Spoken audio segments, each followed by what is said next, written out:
All right, it's our official, very first actual Led Zeppelin song, not someone else's cover of a Led Zeppelin song. So today we are doing No Quarter for Michael Zurcher, supporter of the cause. Michael, thank you so much. I love this supporter of the cause thing because it kind of forces me to do things I otherwise wouldn't gravitate towards. Anyways, yeah, is it just me or do a lot of Shins songs sound like this song? Who's got a Shins request? Love the Shins. Back when there were CD players in cars, well, there still is, you just don't use them, right?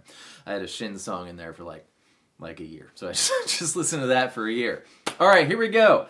Grab me a C sharp minor. Now, of course, the intro and the verse bits are an organ, but that doesn't mean we can't harken it on the guitar. So C sharp minor is A4, D G6, B5, and notice it's the same shape as B minor, which you're probably maybe a little more familiar with. The good thing about the bad thing about bar chords is that they're hard and they suck, right? But the good thing is that once you get them down, everywhere you put this shape, since there's no open strings, all the strings retain their relative relationship to each other, it's a chord. So C sharp minor. The whole intro and verse just a C sharp minor, and if you want, you can take your middle finger off the B string,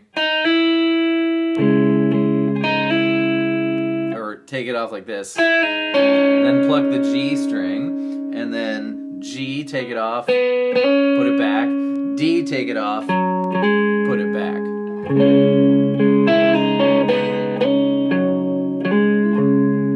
Pull off, G string, put it back, hammer on, put it back.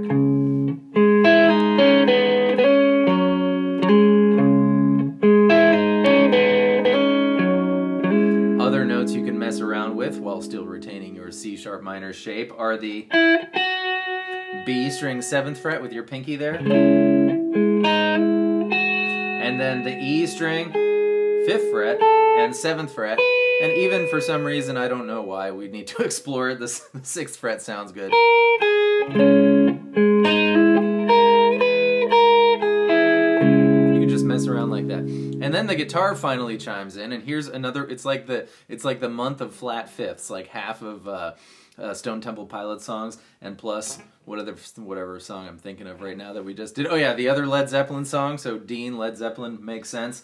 Grab me an A chord. Now A's 5th, handy dandy way to know the 5th of every chord is A's bass note and root note is A, right? If you move one string up towards the ceiling and stay in the same fret, so in this case, open fret, that's where the 5th resides. So A's 5th is E. Follow my logic. When you do your relative tuning, right? When you do the B string, it's the same as the open E string, so that lends itself to wager that the B string 5th fret is is an E note, right? So that's the 5th. Move it down one fret, and that is the flat 5th. So if you do your A chord and add a B string 4th fret, there it is. Sounds like a Stone Temple Pilots song. And then comes a D chord. I like this. Keep your A shape, but move it up to the 7th fret and leave your low A bass. That's a D with an A in the bass. Doesn't change it because D has an A in it. There it is, G string 2nd fret. Out of your D chord, you could just play D if you want. I like this. So A, flat 5.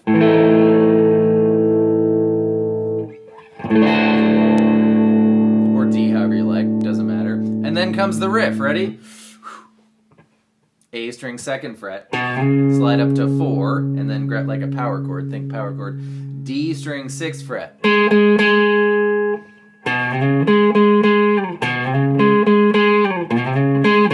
So just 1 on the D string that time, and back to that A string 4th fret. And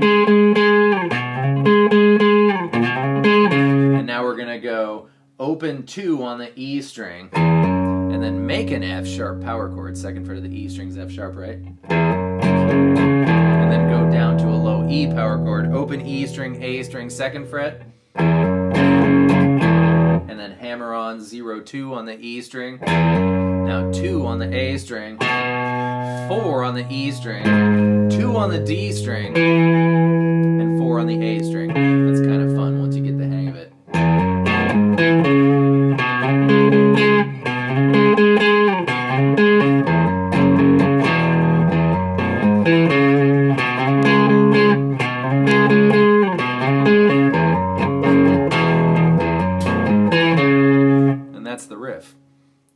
that's it. That's it for the song. I can't believe.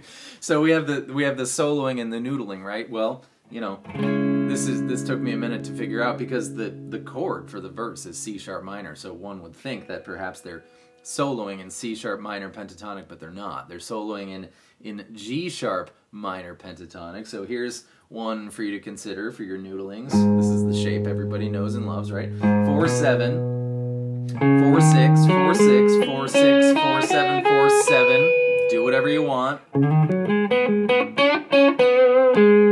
But here's a shape you're probably not at all familiar with. This is the fourth pentatonic shape, relative the major one being the first. We're going to do 11, 14, 11, 14, 11, 13, I forget, 11, 13, 12, 14, 11, 14. You hear, let's do that again. 11, 14, 11, 14, 11, 13, 11, 13, 12, 14, 11, 14. Not as easy to remember. That's why this one is the one that everyone learns first, because it's pretty simple, right? But you hear them do this move here. Grab 14 on baby E, pull off to 11, and land on B12. You can actually also get that done in the higher version of the regular old shape we all know and love. If the 4th fret equals the, 12 plus 4, 1, 2, 3, 4, the 16th fret, since the 12 is the octave zone, right? You can do that here on B19 and pull off to 16, and then you're going to land on G16. Little easier there, but maybe you want to get to know another pentatonic shape. And that is it. That's it, I think. Mind you, I didn't pour over live versions of this song. I just kind of used my ear. So if you're going to tell me that, this A with the flat 5 in it is somewhere else, it's undisputably an A with a flat 5. And yeah, so that's it. Michael, thank you. Everybody, thank you for being here for the first actual Led Zeppelin's version of their own song that we did. And I will see you next time with more stuff. Goodbye.